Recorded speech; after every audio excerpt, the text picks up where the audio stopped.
Adakah Syafiq Yusof berjaya mengembalikan sentuhan dan juga kejayaan filem Polis Evo yang pertama dan yang kedua? Assalamualaikum dan juga salam sejahtera. Hai, kembali lagi ke Zaf Vlog. So hari ni kita nak buat sikit review tentang sebuah filem terbaru di Powergam, iaitu filem Polis Evo 3, sebuah filem arahan Syafiq Yusof.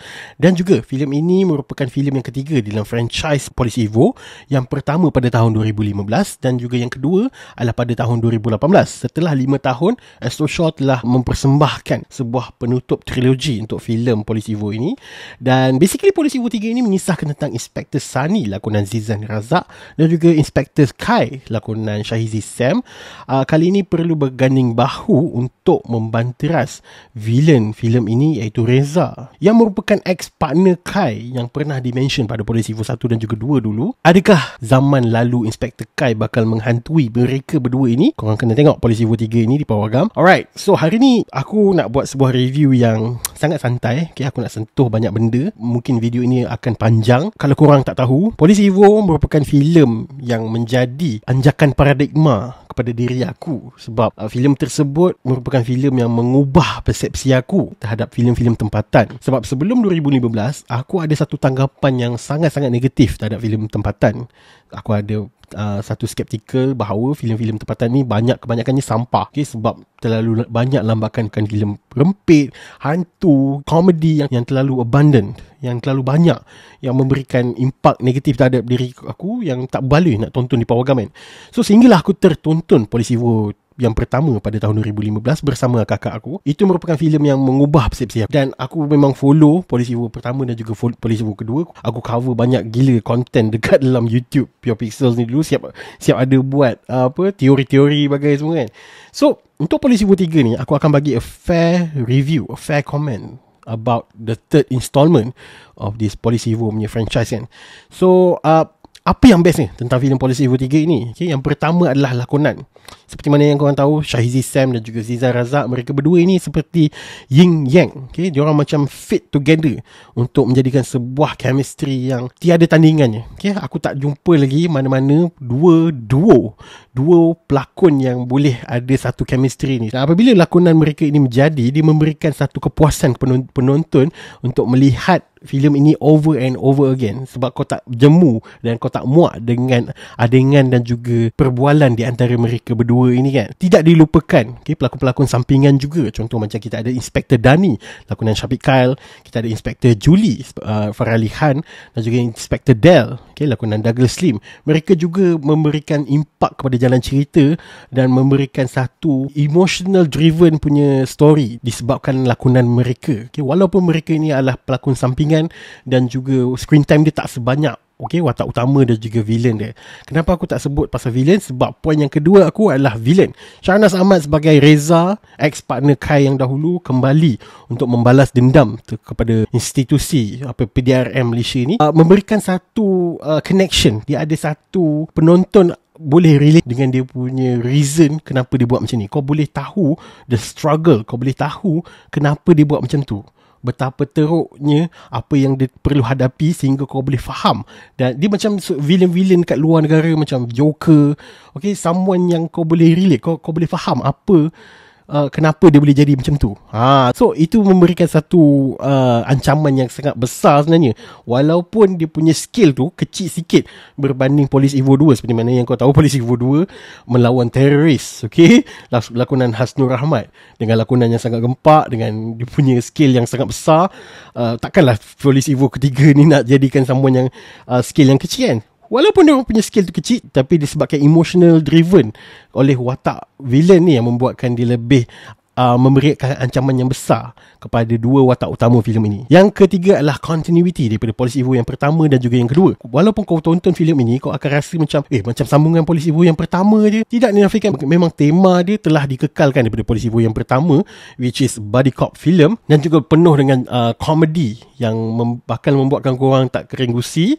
Tetapi dia tidak ignore kewujudan Polis Evo kedua, sebab diorang ada acknowledge yang diorang pernah hadapi ancaman yang lagi besar pada Polis Evo Evil kedua tu kan. So benda tu membuatkan kau lebih appreciate terhadap filem-filem sebelum ini, dan juga kau boleh enjoy untuk the third installment, dan sebab kau boleh relate to the story from the Police Evo yang pertama kan. So yang keempat pula adalah family oriented. Filem ini memfokuskan tentang relationship di antara dua sahabat polis yang memang dah bergandingan selama 3 filem, dan juga mereka juga mempunyai satu relationship di antara keluarga mereka. So benda itu memberikan impak kepada jalan cerita yang membuatkan jalan cerita ini lebih interesting berbanding filem-filem sebelum ini, kerana ancaman yang mereka hadapi ini juga melibatkan keluarga mereka kan. So yang kelima, benda yang paling best tentang filem ni adalah dia punya score. Sepanjang filem ni aku rasa acknowledgement perlu diberikan kepada score filem ini, sebab aku rasa macam every inch of an action sequence dalam filem ini mempunyai satu music background yang memang memberikan punchier, lebih memberikan impak dari segi tumbukan dan juga tembakan semua kan. Walaupun banyak tembakan yang tak kena, tapi setiap action sequence dalam filem ini dimuat naik dengan sebuah music background yang kena, on point, yang tak lari dengan setiap sequence dalam filem ini. Setiap momen-momen yang kelakar pun tidak dihiasi dengan overuse special effects ke tak ada, macam seperti filem-filem Professor yang sebelum ini. Score dia tu memang bagi aku was one of the highlights of this film. Okay? Yang keenam pula, action sequence. Tidak menafikan walaupun filem ini mengembalikan tema body cop dan juga memfokuskan tentang komedi, okay? Mengembalikan elemen komedi itu, tetapi dia tidak menghilangkan the preciousness of Police Evo kedua dengan action sequence yang sangat gempak dan sangat banyak. Daripada mula sampai habis memang ada banyak gila action sequence yang bakal membuatkan kau teringat tentang filem Police Evo 3 ini. Okay? Antara favourite scenes aku adalah semasa mereka menaiki kereta untuk membawa Reza daripada satu tempat ke satu tempat. Waktu tu memang agak menakjubkan setiap action sequence yang berada di dalam kereta tersebut, dan juga sequence di Bukit Bintang. Di Bukit Bintang, kenapa tiba-tiba ada kat Bukit Bintang kan? So korang kena tengok filem ni. Bagi aku filem ni memang almost perfect lah. Almost perfect. Kenapa aku cakap almost perfect ni? Sebab bagi aku dalam dunia ni tak ada filem yang boleh dikatakan mencapai 100% punya rating lah. Okay, aku bagi 5/5 Infinity Stars pun bukanlah sebuah penanda aras, okay, kepada semua orang pun. Okay, aku just nak bagi tahu, untuk aku ini dah paling tertinggi yang aku rasa macam my favourite film of all time kan. But then filem ini juga mempunyai beberapa elemen-elemen yang aku rasa macam mengurangkan sedikit aku punya keseronokan menonton filem ni. Okay, yang pertama adalah sequence pada permulaan filem ini. Sejujurnya lah, masa aku tonton premier itu, selepas sequence rumah terbakar tersebut disambungkan dengan sequence mereka perlu memanteras watak villain yang lain yang tak ada kena-mengena dengan core story, iaitu watak yang dimainkan oleh Michael Ang. Waktu tersebut, okay, di tempat pusat hiburan tersebut, aku dah merasakan macam aku tonton filem parody. Aku tak tahu kenapa dia orang buat macam tu. Aku rasa macam dia orang nak cuba nak letakkan expectation kita pada paras yang paling terbawah kot, supaya kau dapat enjoy afterwards kan. Sebab waktu tersebut aku rasa macam filem parody, dan seolah-olah macam filem Abang Nur Fadil 3 pula. Sebab dia macam, walaupun watak tu Fadil juga, tapi dia macam, alamak, ni dah kenapa pula ni? Sebab kau berubah tone filem daripada Police Evo 2 tu, tiba-tiba tukar 180 menjadi something yang funnier, yang colourful, yang macam parody. So waktu tersebut aku rasa macam, alamak, membuatkan aku rasa jadi sudah, filem ketiga ni jadi macam terlalu tak serius sampai jadi lagi kelakar, terlalu memfokuskan komedi ke kan? Rupa-rupanya tak. The first 10 minutes dalam 20 minutes pertama tu hanyalah memberikan kau satu persepsi untuk meletakkan expectation kau pada paras yang rendah. So bagi aku waktu tersebut memang bagi aku tak suka dia benda tu. Aku rasa macam diorang terlalu tone down untuk ke arah parody, okay, macam Abang Nur Fadil punya style kan. So benda tu aku tak suka. Dan juga ada banyak benda yang benda-benda remeh yang audience tidak berpuas hati sebab dia macam dia tak realistik. Contoh ramai orang komplain waktu 20 minit pertama tu banyak gila tembakan yang tak kena langsung, macam tak logik. Okay, benda tu bagi aku memang, yelah, bagi aku untuk filem yang dah capai level yang ketiga ni, at least benda tu perlulah di cover up dengan something yang realistic, something yang ada reason kenapa jadi macam tu kan. Tapi ya, mungkin aku harap dia tak adalah sampai level menjadi filem macam Fast X ke apa kan. Tapi okey lagi lah, dia still manageable lah. Okay, sebab ada juga waktu tembakan yang kena pada vest diorang. Okay, waktu benda-benda macam tu memang okay, fine lah, adalah. Tak adalah seteruk apa yang orang berkata kan. Aku okay, enjoy kan. So overall, adakah Shafiq Yusof berjaya mengembalikan sentuhan dan juga kejayaan filem Polis Evo yang pertama dan yang kedua? Sejujurnya, yes, dia berjaya. Dan aku rasa setelah aku tonton filem Polis Evo 3 ni, aku rasa macam Shafiq Yusof perlu bergandingan lagi dengan this team.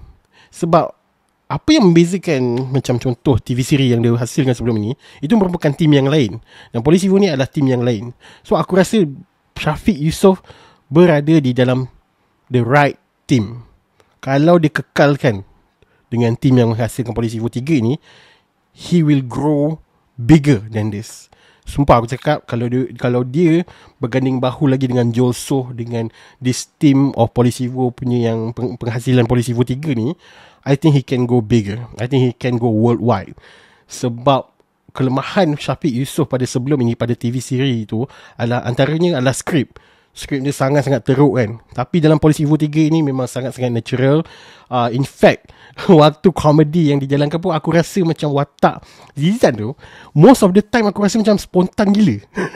Aku rasa macam benda tu tak ada dalam skrip pun. Tapi macam sebab watak Zizan bila dia buat lawak, kau nampak natural dan nampak macam, sebab ada certain times watak Kai tak dapat nak respon, dia pun terdiam. Sebab benda tu memang kelakar gila dan membuatkan orang, audience semua memang gelak terbahak-bahak. So adakah korang akan enjoy menonton filem ini? Kalau korang suka Polis Evo yang pertama, memang kau akan enjoy untuk Polis Evo yang ketiga ini. Okay? Dan kalau korang tak suka Polis Evo 2 punya yang terlalu heavy, yang sangat dull, okay, something yang sangat lebih ke arah yang serius, mungkin korang akan enjoy Polis Evo yang ketiga ni. Personally, bagi aku suka dua-dua. So aku yang ketiga ni pun tak ada masalah, aku sangat suka. Okay, berapakah rating ni? Korang dah tahu dah, rating dia adalah sebanyak 5/5 bintang, Infinity Stars.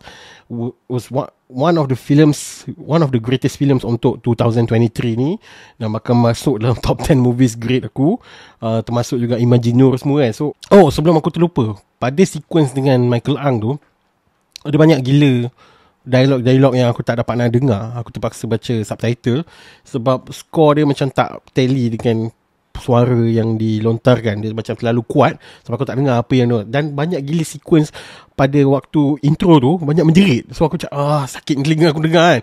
But then afterwards okay je kan. So aku rasa macam dua session yang diorang hasilkan ni macam berbeza gila. Macam diorang tak buat sekaligus. So benda tu macam pelik juga waktu Michael Ang punya scene tu kan. Nevertheless, aku mengharapkan agar Astro Shaw dapat mengembangkan lagi franchise Polis Evo ini untuk dijadikan contoh TV series, special series, okay, premium series di Astro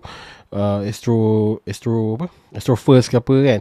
Sebab dia mempunyai satu cult dan satu following yang sangat kuat. Okay, ada banyak gila fans yang memang sangat menanti-nantikan Polis Evo ni.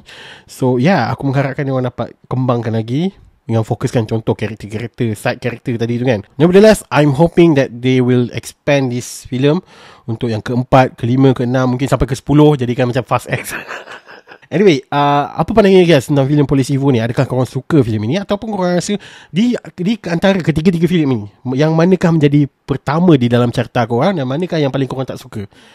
Okay, personally aku susun sebagai Polis Evo 3, Polis Evo 2 dan Polis Evo 3. Polis Evo 1 tidak menandakan Polis Evo 1 tu bukan favourite aku. Seperti mana yang aku cakap tadi, Polis Evo 1 tu memang my most favourite of all time. Tapi still aku suka dengan tone dan juga serius pada Polis Evo kedua tu kan. So apa pandangan you guys? Tinggalkan komen bawah. Jangan lupa like, share dan juga subscribe channel Pure Pixels. Dan jumpa lagi pada Zafar yang akan datang. Thank you.